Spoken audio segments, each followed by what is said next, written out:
Come on, Cyrano. Come on, Cyrano. Even as Jon Brumley relaxes with his wife Becky on their ranch near Fort Worth, you might assume his thoughts are elsewhere, considering his next venture or planning something big. It's only natural for a man who has started 6 different companies. I mean, I think that's what life's all about, is how to fit things together and make them better.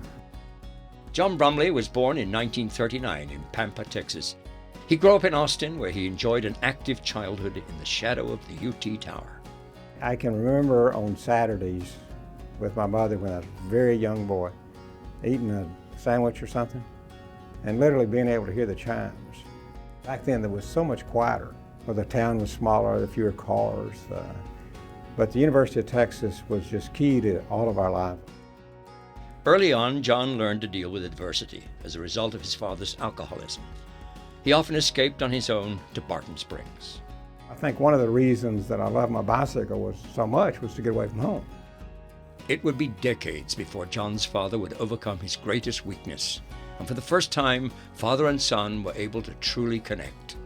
His father's courage set a powerful example. It was a great inspiration for me, it still is. As a child, that was very difficult, but then as an adult, it was very wonderful. As a freshman at UT, Jon admits his academic performance was less than stellar. Pledging Phi Gamma Delta can be distracting, but the leadership skills he developed later as fraternity president are still with him today. We had a Roman toga party that was outlandish and got us in a lot of trouble for. You may say, well, that sounds silly. Those kind of experiences are growing experiences. Jon eventually hit the books and graduated with top grades. After earning an MBA at the University of Pennsylvania, he returned to Texas to work at Southland Royalty.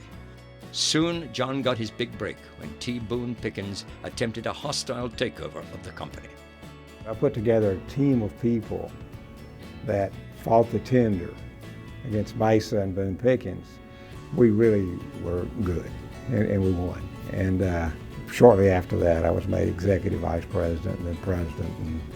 And, but I always say Boone Pickens made me, and he made my career come alive.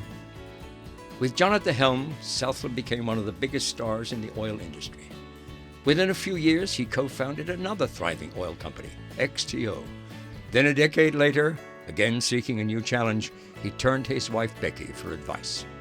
She said, well, you know, what really do you want to do, or what really do you like in your career? And I said, well, I guess I really liked turning Southland around and starting XTO. I guess I really like starting companies better than running companies. And she said, well, why don't you do it again? Why don't you phone Johnny? Within a week, Jon had convinced his son Johnny to go into business with his dad. They proved to be a dynamic duo. Forbes magazine named them Entrepreneurs of the Year in 2005. Encore, it's been a great run, great company. Johnny ended up being the CEO. Married since 1990, Jon and Becky share a passion for education. Their Red Oak Foundation grants scholarships and educates at-risk families about the importance of reading.